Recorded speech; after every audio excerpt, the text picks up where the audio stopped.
Nesta manhã, irmãs e irmãos, gostaria de compartilhar um texto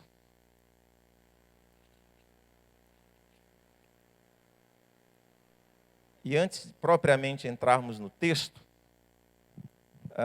apenas uma informação importante.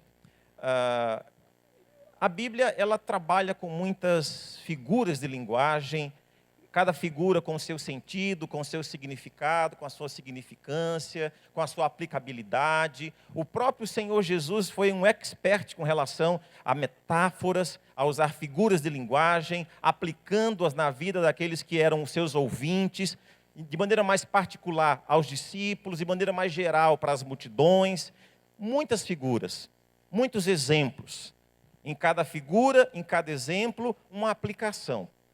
A Bíblia relata muitas experiências. E em cada experiência, com certeza, um aprendizado. Em cada experiência, com certeza, um crescimento. Quando olhamos a Bíblia nessa perspectiva de aprender com as experiências, crescemos. E entre essas experiências todas, há uma muito interessante relacionada à pescaria. E eu estou muito inclinado esse ano a estudar os textos que nos colocam diante de pesca, de pescaria, de pescadores, de peixes. E para a manhã de hoje, eu gostaria também de continuar nessa linha. E nessa linha, falar alguma coisa acerca do peixe. Na Bíblia, o peixe é símbolo de algumas coisas. Existem algumas aplicações, existem algumas ilustrações. A presença do peixe é muito constante na Escritura Sagrada, tanto no Velho Testamento como no Novo Testamento. E de uma maneira muito interessante, no Novo Testamento, esse peixe faz parte de um conjunto de símbolos que identificava o cristão. Na época da perseguição, foi idealizado um símbolo que identificava um cristão para outro cristão. E o peixe também tem um sentido de relacionar-se ao batismo, por causa da água. Era um sentido, era um significado. Também como identificação, como uma espécie de um código ou de uma senha. Alguém faz um risco, o outro que conhecia completava o risco, formando o que a gente encontra às vezes na traseira de alguns carros, aquele desenho estilizado de um peixe. Mas havia um outro sentido também. Havia um outro significado também. Não apenas para identificar um cristão com outro cristão. Não apenas para identificar o batismo por imersão. Mas também havia uma outra razão e um outro sentido. E essa outra razão e esse outro sentido tem a ver com a própria grafia, com a própria escrita da palavra peixe. No seu original, no grego, essa palavra está um pouquinho diferente do nosso português. E cada letra, no original grego, tem um significado fantástico. Quarta-feira eu estava conversando aqui sobre pescaria com a igreja que estava presente, e eu dizia, olha, domingo eu quero comentar o porquê que Jesus escolheu pescadores e não outros profissionais. Por que ele escolheu pescadores, homens simples, dados à pesca, dados ao mar, dados ao rio, dados à pescaria. O nome peixe é a união de outras iniciais, que quando são somadas, são traduzidas como a seguinte expressão: Jesus Cristo é o Filho de Deus, o Salvador. No original grego, a palavra peixe, as suas iniciais, comunicavam uma grande e majestosa verdade. Jesus Cristo, o Filho de Deus, o nosso Salvador. Aquele que pescava não tinha essa consciência, mas carregava uma mensagem que ele não tinha essa noção. E aí talvez você comece a entender agora porque que quando Jesus encontra-se com os discípulos à beira do mar da Galileia, de Tiberíades, e ele então diz para aqueles homens: eu farei de vocês pescadores de homens. Já eram pescadores de peixes. E ao carregar o peixe, já carregava uma mensagem embutida no próprio nome. E Jesus, então, utiliza-se desse peixe. Faz uso dessas iniciais porque ali havia uma mensagem muito poderosa acerca dele, de quem ele era, da sua missão, do seu realizar, do seu fazer. E muito relacionado a essa frase, Jesus Cristo, o Filho de Deus, o Salvador, eu quero que você abra sua Bíblia agora em João, capítulo 21. É mais um texto que tem a presença de pescaria, que tem a presença de peixe, que tem a presença da mensagem do Filho de Deus como Salvador, Jesus revelado, encarnado, presente e atuando na vida dos seus pescadores. João, capítulo 21, o texto nos coloca diante da seguinte narração. Depois disto, tornou Jesus a manifestar-se aos discípulos junto do mar de Tiberíades, e foi assim que ele se manifestou. Estavam juntos Simão Pedro, Tomé, chamado Dídimo, Natanael, que era de Caná da Galileia, os filhos de Zebedeu, e mais 2 dos seus discípulos. Somando aqui, temos 7. O texto não diz aonde os outros estavam. Temos 7 discípulos reunidos. Disse-lhe Simão Pedro: vou pescar. Disseram-lhe os outros: também nós vamos contigo. Saíram e entraram no barco. E naquela noite nada apanharam. Mas, ao clarear da madrugada, estava Jesus na praia. Todavia os discípulos não reconheceram quem era ele. Perguntou-lhes Jesus: filhos, tendes aí alguma coisa de comer? Responderam-lhe: não. Então lhes disse: lançai a rede à direita do barco e achareis. Assim fizeram, e já não podiam puxar a rede. Tão grande era a quantidade de peixes. Aquele discípulo a quem Jesus amava disse a Pedro: é o Senhor. Simão Pedro, ouvindo que era o Senhor, cingiu-se com sua veste, porque se havia despido, e lançou-se ao mar. Mas os outros discípulos vieram no barquinho, puxando a rede com os peixes, porque não estavam distantes da terra, senão quase 200 côvados. Ao saltarem em terra, viram ali umas brasas e em cima peixes, e havia também pão. Disse-lhe Jesus: trazei alguns dos peixes que acabastes de apanhar.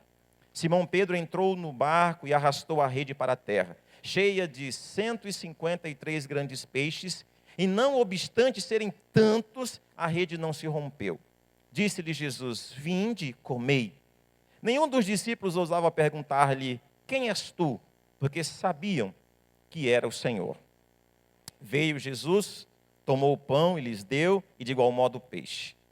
E já era esta a 3ª vez que Jesus se manifestava aos discípulos depois de ressuscitado dentre os mortos. Senhor, obrigado pela leitura da Tua palavra.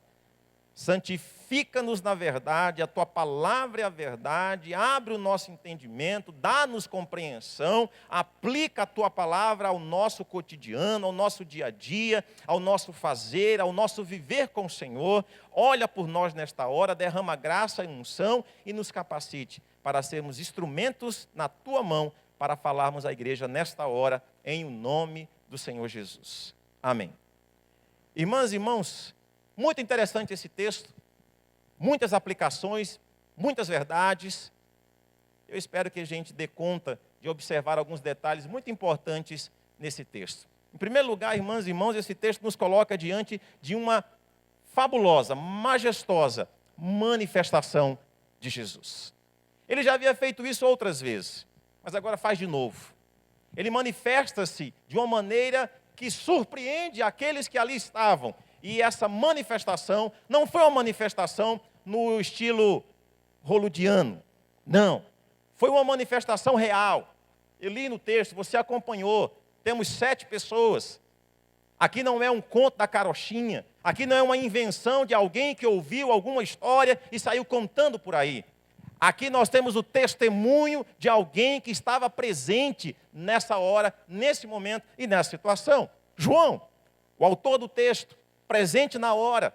registra, escreve e coloca-nos diante dessa verdade maravilhosa.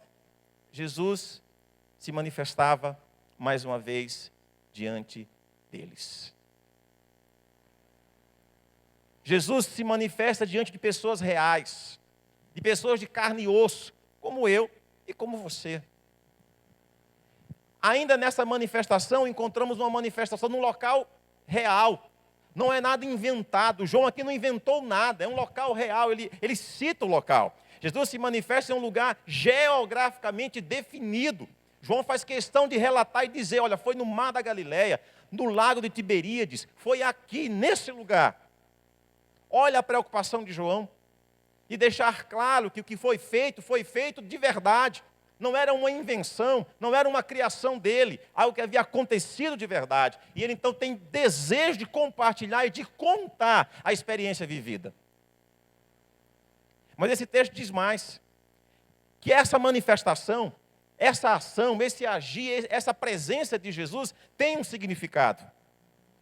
Algo fica muito evidente nessa sua manifestação, algo está muito presente nessa manifestação. E João não tem questão, não tem medo, não tem reserva de dizer. Ao manifestar-se, Jesus revelava a carência daqueles homens. Homens que estavam carentes, desejosos de algo.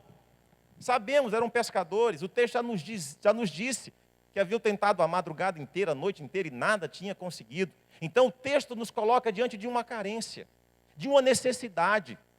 Querem algo, buscam algo, não encontram.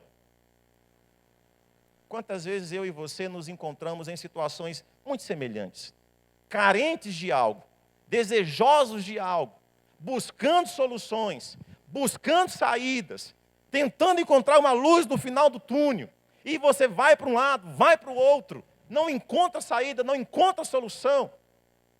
E é nesse momento, irmãs e irmãos, é nesse estado de espírito, da alma, da mente, do coração desses homens, que Jesus se manifesta, revelando a carência e dizendo, eu conheço essa carência, eu sei o que vocês estão passando. E para a surpresa de todos eles, Jesus estava no lugar que eles não esperavam. Porque eles estavam no alto mar, eles estavam lançando as redes, tentando encontrar algo que trouxesse um significado para a existência. A barriga está vazia, havia fome. Eu já dizia na quarta-feira, eu não sei o que é pescar. Gostaria muito de 2016 aprender a pescar. Até recebi um convite na quarta-feira, alguém ao final do culto já falou, pastor, então vou marcar um dia, o senhor vai comigo, o senhor vai aprender a pescar. Há muita discussão com relação, por que Pedro tomou essa atitude? Há muita discussão, os estudiosos colocam várias possibilidades. Alguns acham que ele estava tomado por um sentimento de derrota, de não achar que não tinha mais solução, que Jesus, a obra toda tinha falhado. Alguns pensam outras coisas. Mas parece-me que o que o texto quer dizer, que o que Pedro faz, juntamente com os outros, não era nada proibido, nem tão pouco errado. Eu tenho alguns amigos, quando eu morava lá em São Paulo, que eles saíam lá de São Paulo, lá de Campinas, para pescar lá no Pantanal. Juntavam uma galera, um grupo, e iam lá para o Pantanal pescar.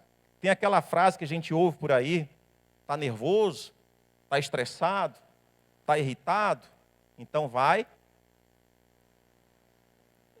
Parece-me que é o que acontece com Pedro. Parece-me que o coração de Pedro lembrou-se de alguma coisa que traria sentido ou que traria significado a ele. E os outros foram pescar. Alguns condenam essa atitude de Pedro. Eu não quero condená-lo, nem é minha intenção condená-lo.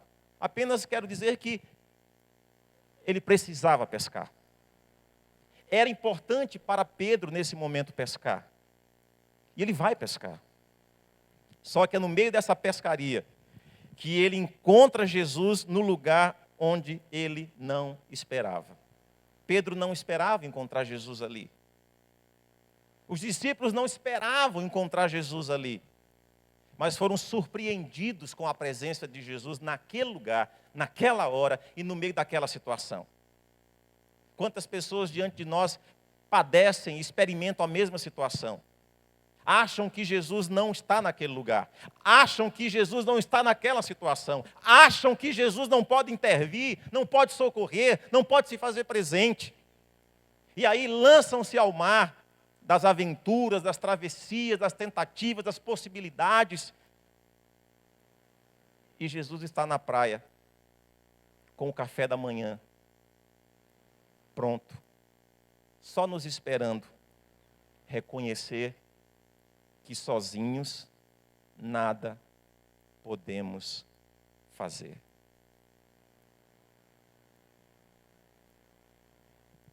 E é interessante, irmãs e irmãos, porque a pergunta que Jesus faz nesse texto, aparentemente para alguns tola, sem sentido.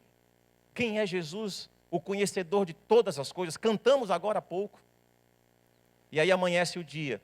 Alguém está na beira da praia, na areia da praia. Alguém que conhecia inclusive o coração daqueles homens. Conhecia aquela noite, aquela madrugada. E qual fora a pergunta de Jesus? Filhos, tendes aí algo de comer? É verdade, Jesus sabia que não tinha. Mas então por que ele pergunta? Se Jesus sabia que eles não tinham nada. E a resposta dada é categórica, é rápida.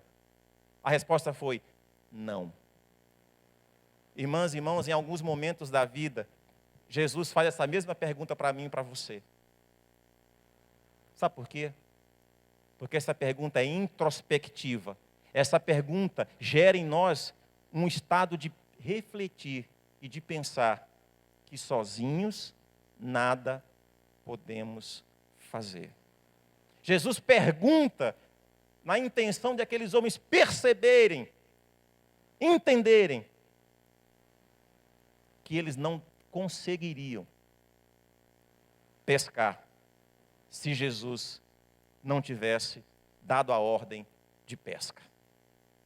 O fato de terem ido pescar não é o problema.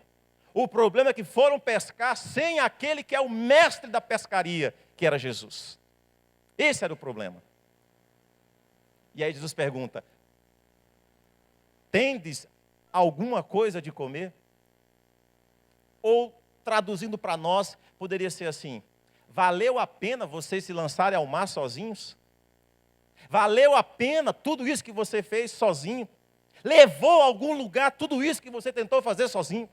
Com os seus próprios esforços, com a sua própria vontade, com o seu próprio braço, levou a algum lugar? A resposta Jesus queria ouvir, e a resposta foi dada. A conclusão foi: não, nós não conseguimos. E aí Jesus então prontamente dá a orientação. Filhos, joguem a rede à direita do barco. Irmãs e irmãos, Jesus conhece muito bem a minha carência, a tua carência, a minha necessidade, a tua necessidade. Ele conhece. E porque conhece, ele indica a solução. Não é isso que ele faz no texto? É isso que ele faz no texto. Depois que eles reconheceram: nós nada temos, nós nada podemos, não há força ou poder em nós que garanta a pescaria. As redes estão vazias.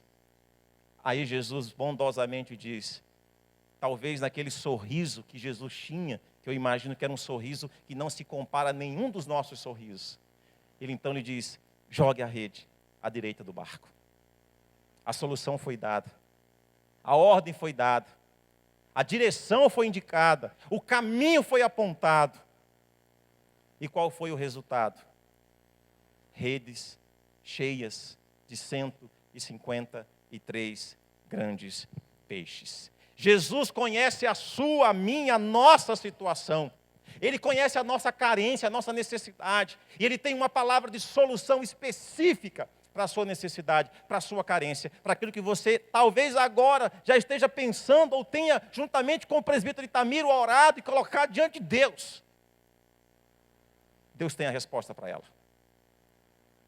E talvez ele já tenha começado a soprar nos seus ouvidos: jogue a rede à direita do barco, porque é ali que tem peixe. Irmãs e irmãos, quantas vezes nós jogamos as redes em lugares onde não há peixe? Redes, guarde isso, redes devem serem jogadas onde há peixe. Quantas tentativas em vão, quantas ações que não levaram a lugar nenhum, porque a intenção era minha, era sua, era nossa, não era de Deus. Mas, irmãs e irmãos, algo acontece fantástico nesse texto. O reconhecimento de duas coisas. Quando a rede é lançada, e eles percebem que as redes estão cheias, alguém brada, alguém grita, e esse é o discípulo amado, João. E o que João diz? Lemos no texto: é o Senhor. O que aconteceu nesse momento? João lembrou-se. E se você ler Lucas capítulo 5,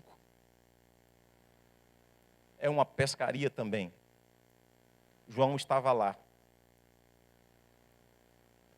As redes estavam sendo lavadas. Jesus pediu o barco, sentou-se, pregou e depois pediu para que eles lançassem as redes. O tempo se passou e eles haviam esquecido. Se Deus não deu a palavra de ordem, se Deus não indicou o caminho, se Deus não apontou a direção, eu e você não devemos seguir conforme a nossa vontade. Mas naquele instante, quando as redes estavam cheias de peixe, após a palavra daquele que gritava lá da praia, João disse: é o Senhor, é o Senhor. Memória, experiência, reconhecimento da experiência. João reconhece que aquele que falara era o Senhor. E o resultado é interessante. Pedro, que estava seminu, veste-se rapidamente, lança-se ao mar, nada até a praia. Aqui é um outro reconhecimento interessante, irmãs e irmãos. O reconhecimento da autoridade.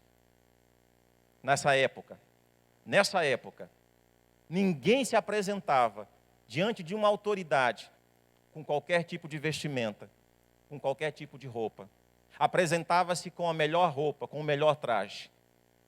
Quando Pedro cingiu-se, vestiu-se, ele reconhecia a autoridade do mestre pescador Jesus.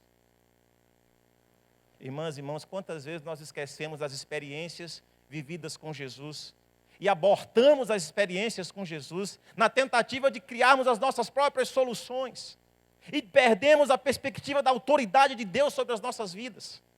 E aí não queremos ouvir a voz do céu que quer nos indicar o caminho e queremos seguir conforme a nossa própria vontade e conforme o nosso próprio querer.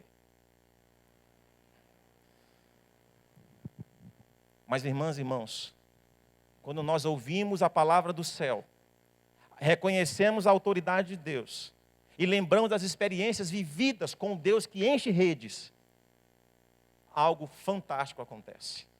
Algo maravilhoso acontece. Porque Jesus não nos abençoa pouco. Ele nos abençoa com quantidade e com qualidade. Talvez você tenha tentado. Talvez, quem sabe, alguns lambaris estejam na tua rede. Quem sabe algumas sardinhas estejam na tua rede. Quem sabe alguns pequenos peixes estejam na tua rede. Mas no original desse texto, o texto aqui no português diz que eram 153 grandes peixes. Irmãs e irmãos, o que Deus faz na vida daqueles que ouvem a sua palavra e creem no seu nome, confiam na sua palavra, é grande, é abundante. Essa é a promessa de Deus, de nos dar vida e vida em abundância, vida com qualidade, vida com quantidade. E às vezes nós esquecemos disso. e não vivemos isso, que em 2016 entendamos isso. Agora, irmãs e irmãos, para caminhar para o nosso fechamento desse texto, eu gostaria que você saísse daqui com essa frase na mente, no coração e na alma. Sozinho, eu nada posso fazer. Sozinho eu nada posso fazer. Eu e você precisamos de Jesus. E aí eu coloquei como tema, título para esse sermão, o seguinte tema: a terceira vez. Porque essa palavra aparece no versículo 14. E já era esta a terceira vez que Jesus se manifestava aos discípulos. A terceira vez. A terceira vez que eu também quero chamá-la de o momento certo. O momento certo. Eu quero ser instrumento de Deus para te dizer nessa manhã: a terceira vez vai chegar na sua vida. O momento certo vai chegar na sua vida. O tempo de Deus vai se cumprir na sua vida. Então, por favor, não saia por aí lançando a sua rede em águas onde não há peixe. Espere ouvir a voz de Deus te dizendo: lance à direita do barco, porque ali tem peixe, ali tem quantidade, ali tem qualidade. Mas, irmãs e irmãos, em primeiro lugar, como lição prática para a nossa vida, entenda, guarde e levemos todos nós para a nossa caminhada.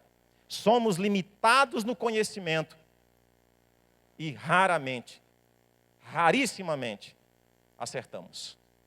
Somos limitados no conhecimento e rarissimamente, acertamos. Não querendo lançar uma crítica a Pedro e aos outros, mas o texto diz, se você ler o versículo 1, 2 e 3, eles tentaram sozinhos. Talvez confiados na sabedoria que já havia sido adquirida em outras pescarias. Vamos pescar. Somos limitados no conhecimento e rarissimamente acertamos.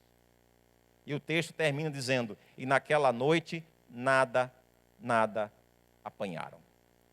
Aqui mesmo, irmãs e irmãos, em João, no capítulo 15, tem um texto muito bacana, muito mesmo. João 15, no versículo 5, termina dizendo assim: porque sem mim nada podeis fazer. Os discípulos foram relembrados naquela hora, foram relembrados naquele momento, naquela situação, que sem Jesus eles nada podiam ou poderiam fazer. Aprenda isso. O seu conhecimento é limitado. O meu conhecimento é limitado. Mas nós temos um Deus, nas palavras da oração do presbítero Itamiro, ilimitado. Então espere. Espere.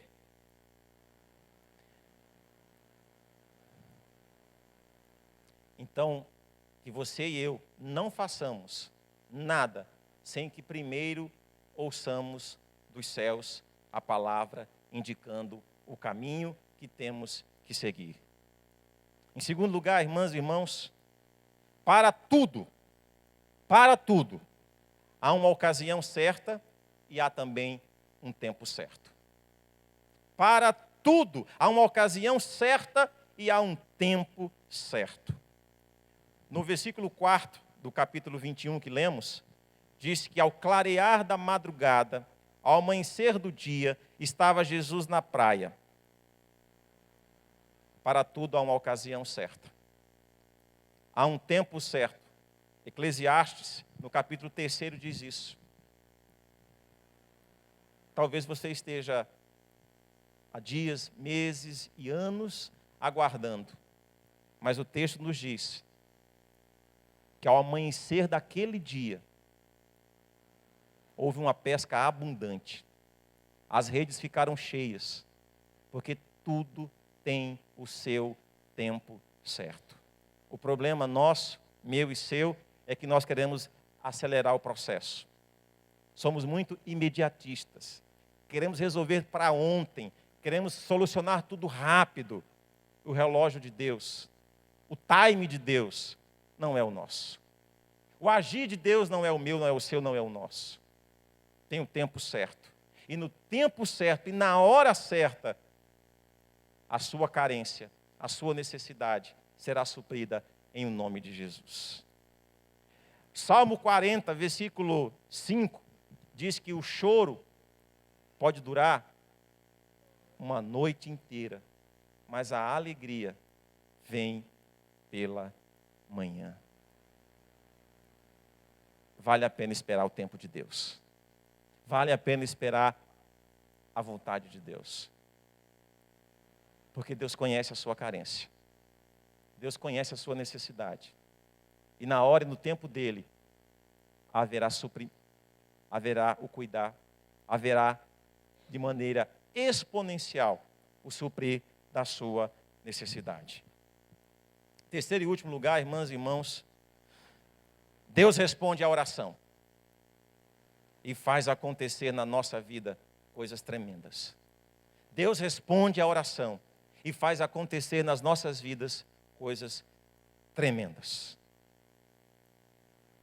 E eu fiquei me perguntando, interessante, né? Quando eles chegaram na praia, o texto não explica, mas havia fogo, havia peixe e havia pão. Que nos lembra peixe e pão? A multiplicação. Enquanto aqueles homens se lançaram ao mar para com esforço próprio buscar o suprimento, a Bíblia diz que aos seus amados ele o dá enquanto dormem. Enquanto eles se batiam em alto mar tentando encontrar peixes, lá na praia estava Jesus com o café da manhã pronto, preparado e aguardando que eles concluíssem que sem Jesus, que sozinhos, nada podemos fazer. E eu fico imaginando esses homens durante a madrugada, porque em alguns momentos eu me vejo assim na madrugada, orando, e pedindo, e buscando, e intercedendo. Eu quero te dizer que Deus ouve as nossas orações, e Deus faz acontecer nas nossas vidas. E Deus vai fazer acontecer na sua vida. Deus vai realizar na sua vida. O querer de Deus, o efetuar de Deus será feito em 2016 na sua vida. Eu não sei há quanto tempo você busca, pede, procura. Mas uma coisa eu sei, as redes serão cheias em nome de Jesus, amém? É promessa dele. É querer de Deus. Havia peixe, havia pão. A multidão de 5.000 homens, sem contar mulheres e crianças. E o que aconteceu?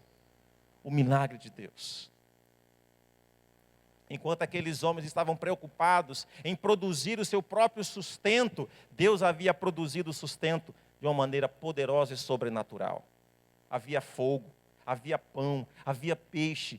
O suprimento estava ali. E Deus ensinava na pessoa de Jesus àqueles homens que quem põe a mão no arado não pode mais olhar atrás. Que quem coloca-se na inteira disposição e anda na obediência, nada nos falta e nada nos faltará. Desistemos todos nós de procurarmos com as nossas próprias mãos, com o nosso próprio achar, com o nosso próprio querer. Nos dediquemos mais à oração, porque quando nós oramos, os céus respondem. No tempo de Deus e conforme a vontade de Deus. A rede não se rompeu. A rede não se rompeu a despeito dos 153 grandes peixes. A sua história não chegou ao fim. A sua luta não vai te eliminar. As redes não vão se romper na sua vida. Porque Deus não vai permitir. Deus não vai deixar que redes se rompam quando nós andamos em obediência à sua ordem e ao seu querer. E diz o texto que ele tomou o pão e tomou o peixe e simplesmente disse aos discípulos: vinde comer. É o convite que Jesus faz para nós em 2016. Vinde comer. Está tudo pronto. Está tudo preparado. Ouçam a minha voz. Obedeçam a minha palavra. E vocês vão desfrutar do melhor dessa terra. Salmo 104, no versículo 27, tem uma palavra muito boa para nós nessa manhã. Salmo 104, no versículo 27, ele diz assim: todos esperam de ti, que lhes dês de comer a seu tempo. Todos esperam de ti, que lhes dês de comer a seu tempo. Não vai faltar, irmãs e irmãos. O suprir das nossas necessidades não vai faltar. As janelas dos céus estarão abertas e a provisão de Deus será real nas nossas vidas.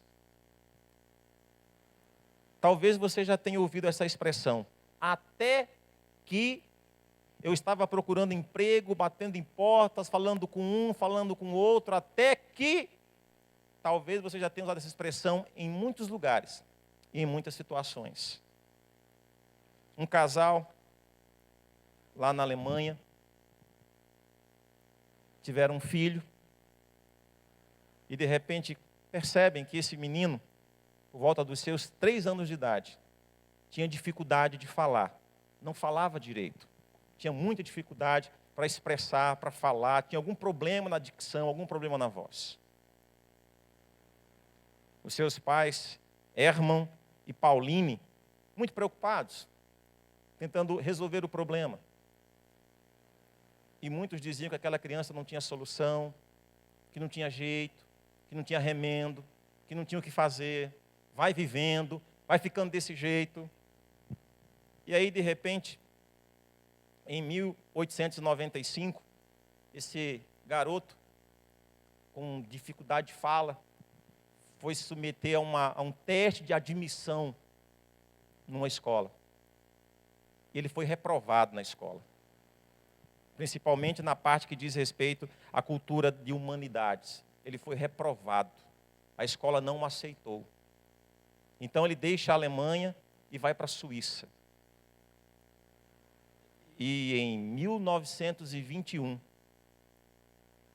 aquela criança, que ninguém dava nada por ela, ganhou o prêmio Nobel de Física, Albert Einstein.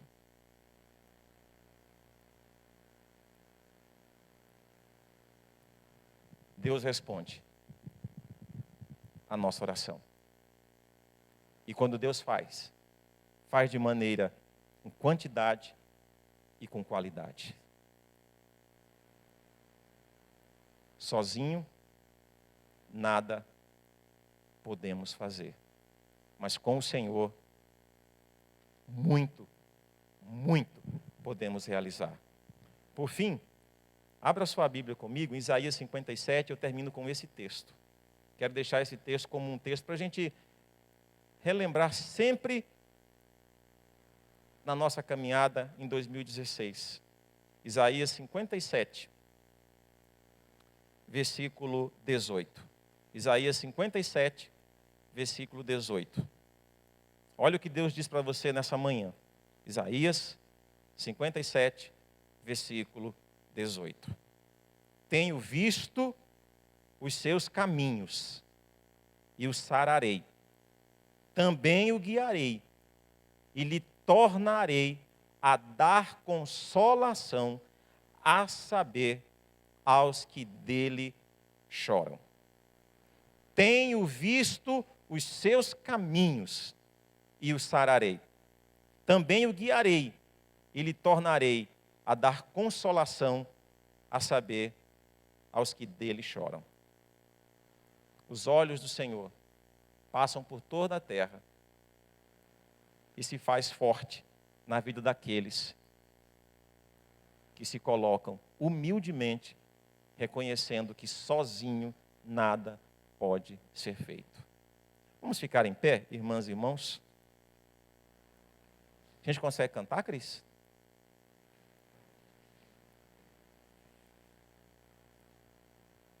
Eu gostaria que fizéssemos essa oração juntos, com essa música. Sei que os teus olhos, sempre atentos, permanecem em mim. E os seus ouvidos estão abertos para ouvir o meu, o seu, o nosso clamor. Pode vir o que vier, pode acontecer o que acontecer. O Senhor estará sempre na praia, com tudo pronto, nos aguardando para dizer que o querer dele é muito maior e melhor do que o nosso. Os pensamentos do Senhor não são os nossos pensamentos. O caminho do Senhor não é o nosso caminho. Ele quer fazer o melhor. Ele quer encher as nossas redes com quantidade e com qualidade. Os discípulos aprenderam isso naquele dia e se tornaram pescadores exponenciais, aprendendo que não adianta lançar rede onde não tem peixe, não adianta lançar rede se Jesus não disse que era para lançar. Eles aprenderam. Valeu a pena. Que Deus nos abençoe e nos ajude assim.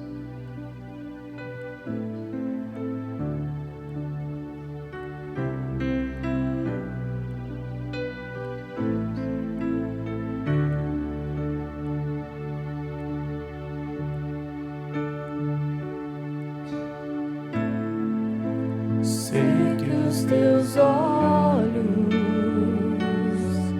sempre atentos, permanecem em mim,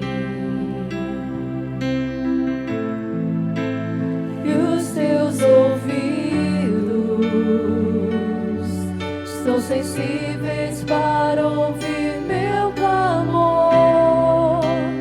Posso até chorar, mas a alegria vem de manhã.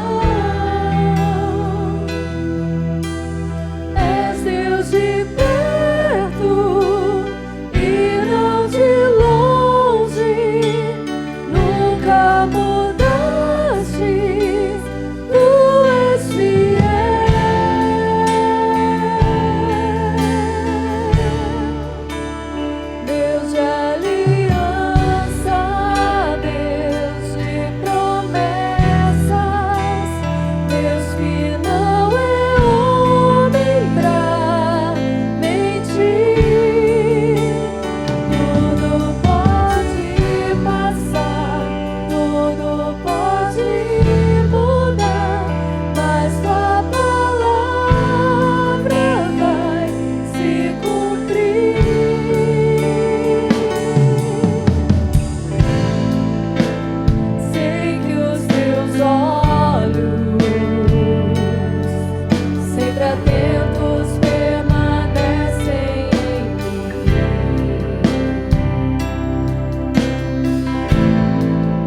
amor que se manifesta dia após dia na nossa caminhada.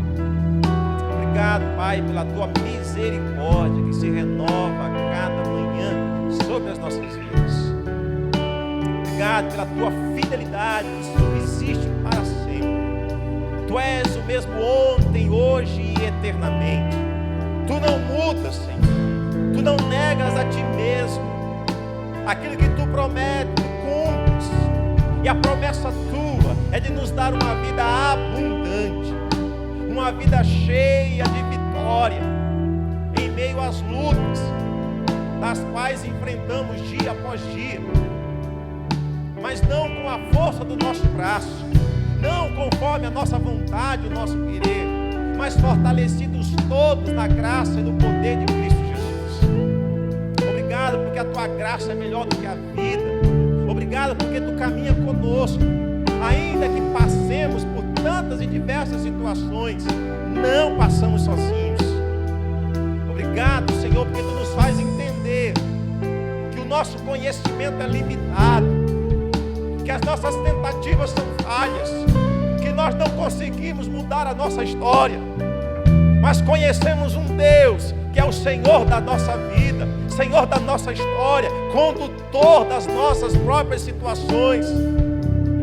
E obrigado porque aprove ao Senhor, Pai bendito, um dia enviar Jesus para este mundo, para alcançar a cada um de nós com essa graça, para nos dar a salvação e para nos dar a certeza de que o Emanuel, o Deus conosco, caminha em toda a nossa história.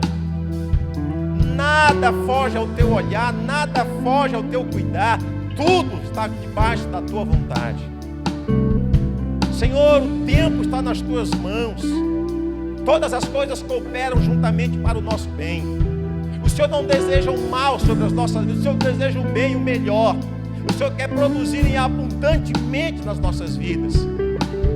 Oh Deus, tu conheces as nossas redes.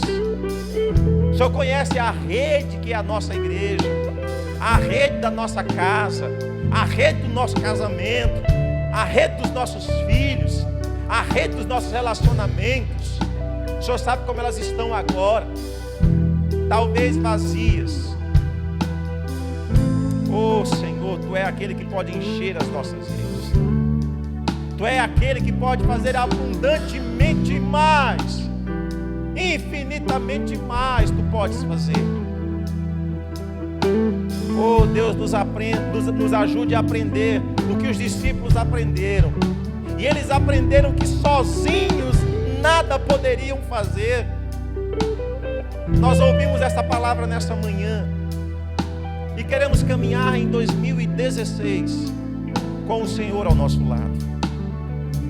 Nós não moveremos um passo se o Senhor não for conosco. Não faremos nada se o Senhor não nos disser que temos que fazer. Livra-nos de nós mesmos, Senhor. Não permita-nos tomar decisões sem te consultar.